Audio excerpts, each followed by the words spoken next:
Dairy farming हमारे rural economy की रीढ़ की हड्डी है और इसमें सक्सेस पाने के लिए हमें हर एक एस्पेक्ट को ध्यान से समझना और इम्प्लीमेंट करना पड़ता है।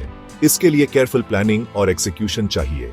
हर एक स्टेप, चाहे वो प्लानिंग हो या एग्जीक्यूशन, एक सक्सेसफुल डेयरी फार्म के लिए महत्वपूर्ण है। इस वेंचर की हार्ट में एक क्रूशियल डिसीजन होता है सही काउ चुनना। यह डिसीजन आपके फार्म की प्रोडक्टिविटी और प्रॉफिटेबिलिटी को सीधे सीधे प्रभावित करता है। एक healthy, high yielding cow, thriving enterprise और स्ट्रगलिंग एंटरप्राइज के बीच का डिफरेंस हो सकती है। इसलिए काउ का सिलेक्शन करते वक्त ही उसकी हेल्थ और मिल्क यील्ड को ध्यान में रखना जरूरी है। ये गाइड एस्पायरिंग डेयरी फार्मर्स को नॉलेज देगा, जिसे वो इन्फॉर्म्ड डिसीजन ले सकें और उनके फार्मिंग जर्नी की प्रॉस्पेरस शुरुआत हो। नॉलेज ही पावर है और इस गाइड के थ्रू आप अपने फार्म के लिए बेस्ट डिसीजंस ले सकते हैं। अपने डेयरी फार्म के लिए काउ सिलेक्ट करना ऐसे ही कोई डिसीजन नहीं है। ये एक ऐसा डिसीजन है जो आपके फार्म के फ्यूचर को शेप करता है। इसके लिए ऐसे फैक्टर्स पे ध्यान देना जरूरी है जो सीधे मिल्क प्रोडक्शन और आपके फार्म की प्रॉफिटेबिलिटी पे इंपैक्ट करते हैं, जैसे काउ की ब्रीड, उसकी हेल्थ और उसका मेंटेनेंस। जैसे एक वाइज बिजनेसमैन क्वालिटी रिसोर्सेज में इन्वेस्ट करता है, वैसे ही एक smart dairy farmer quality cow में इन्वेस्ट करता है। यह इन्वेस्टमेंट आपको लॉन्ग टर्म रिटर्न्स दे सकती है। सही काउ आपकी बिजनेस पार्टनर बन जाती है। उसकी हेल्थ और वेल बीइंग सीधे आपकी लिवलीहुड से जुड़ी होती है। इसलिए काउ की हेल्थ और उसका ख्याल रखना आपकी प्राइमरी रिस्पॉन्सिबिलिटी बन जाती है। एक वेल चोजन काउ जिसका ध्यान से ख्याल रखा जाए, आपको सालों तक अबंडेंट मिल्क प्रोडक्शन देगी, जो आपकी सक्सेस की बुनियाद बनेगी। यह मिल्क प्रोडक्शन आपके फार्म की प्रॉफिटेबिलिटी और सस्टेनेबिलिटी को इंश्योर करेगा। यह गाइड अन एसेंशियल फैक्टर्स के बारे में डिटेल में बताएगी, जिन्हें इस क्रूशियल डिसीजन को लेते व्यक्ति कंसीडर करना चाहिए।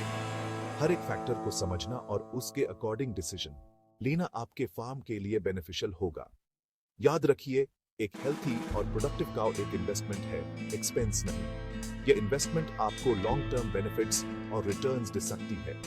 वाइज चॉइस करके आप एक थ्राइविंग और सस्टेनेबल डेयरी फार्म की फाउंडेशन रखते हैं। ये फाउंडेशन आपके फार्म को लॉन्ग टर्म सक्सेस और सस्टेनेबिलिटी की तरफ ले जाएगी। चलिए सही काउ सिलेक्ट करने की न्यूएंसेस को समझने के इस जर्नी पे निकालते हैं, जिससे आप ऐसा डिसीजन ले सकें जो लॉन्ग टर्म बेनिफिट्स दे। ये जर्नी आपको एक सक्सेसफुल डेयरी फार्मर बनने में मदद करेगी। इंडिया में कई तरह की काउ ब्रीड्स हैं जो अपनी यूनिक क्वालिटीज और कैरेक्टरिस्टिक्स के लिए जानी जाती हैं। हर एक ब्रीड की अपनी स्ट्रेंथ्स और कैरेक्टरिस्टिक्स हैं जो उन्हें स्पेसिफिक एनवायरनमेंट्स और पर्पसेस के लिए आइडियल बनाती हैं। कुछ ब्रीड्स जैसे गिर और साहिवाल अपने हाई मिल्क यील्ड के लिए फेमस हैं और इनका दूध क्वालिटी भी बहुत अच्छा होता है, जबकि दूसरी ब्रीड्स जैसे थरपारकर और रेड सिंधी गर्म क्लाइमेट्स में अपनी रेजिलियंस के लिए जानी जाती है।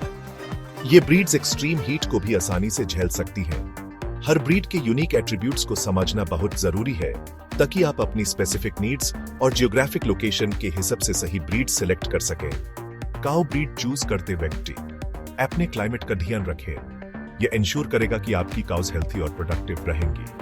अगर आपका एरिया गर्म और सूखा है, तो थारपारकर या रेड सिंधी जैसी ब्रीड्स चूज करें जो हार्श कंडीशंस के लिए बनी है।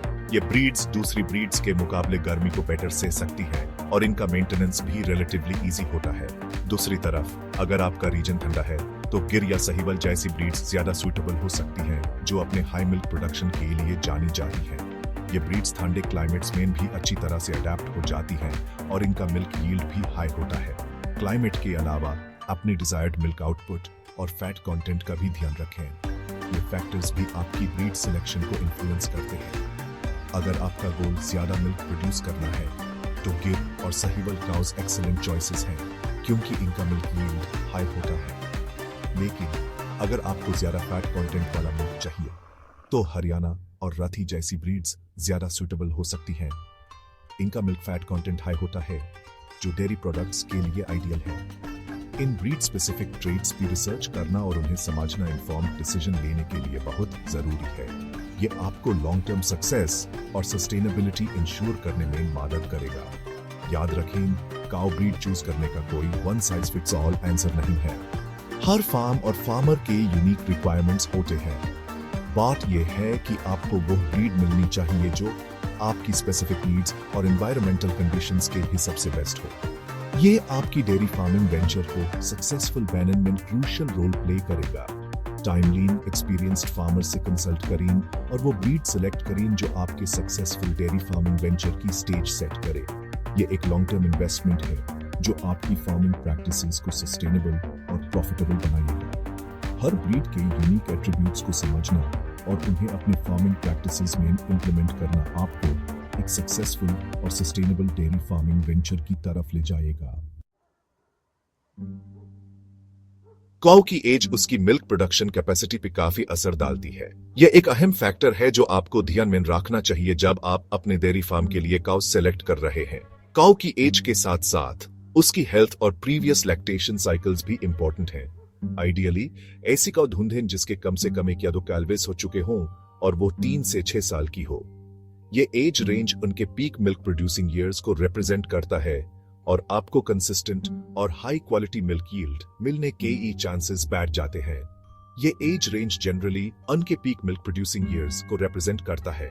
इस उम्र में काउस फिजिकली मैच्योर होती हैं और उनका बॉडी स्ट्रक्चर भी मिल्क प्रोडक्शन के लिए ऑप्टिमल होता है। उनकी डाइटरी नीड्स भी इस स्टेज पे बैलेंस होती है जो उनकी ओवरऑल हेल्थ और मिल्क यील्ड को सपोर्ट करती है। हालांकि यंगर काउस टेम्पटिंग लग सकती है, लेकिन हो सकता है कि उनका फुल मिल्क यील्डिंग पोटेंशियल अभी तक डेवलप ना हुआ हो। यंगर काउस को ज्यादा केयर और न्यूट्रिशन की जरूरत होती है और उनका मेंटेनेंस कॉस्ट भी ज्यादा हो सकता है। वहीं ओल्डर काउस की मिल्क प्रोडक्शन एज के साथ कम हो सकती है। ओल्डर काउस में हेल्थ इश्यूज भी ज्यादा कॉमन होते हैं जो उनकी मिल्क प्रोडक्शन को नेगेटिवली इंपैक्ट कर सकते हैं। उनकी डाइटरी नीड्स भी कॉम्प्लेक्स हो सकती है जो आपके फार्म के रिसोर्सेज पे एडिशनल बर्डन डाल सकती है। सिर्फ यंग काउ के अट्रैक्शन में ना आए। यंग काउस की इनिशियल कॉस्ट कम हो सकती है, लेकिन उनका long term productivity potential uncertain होता है। आपको उनकी ग्रोथ और डेवलपमेंट पे भी इन्वेस्ट करना पड़ेगा जो आपके ओवरऑल कॉस्ट्स को बढ़ा सकता है। हालांकि वो हेल्थी और एनर्जेटिक लग सकती है, लेकिन उनकी मिल्क प्रोडक्शन अभी पीक पे नहीं होगी। उनका एनर्जी लेवल हाई हो सकता है, लेकिन मिल्क प्रोडक्शन के लिए उनका बॉडी स्ट्रक्चर और हार्मोनल बैलेंस अभी डेवलप हो रहा होता है।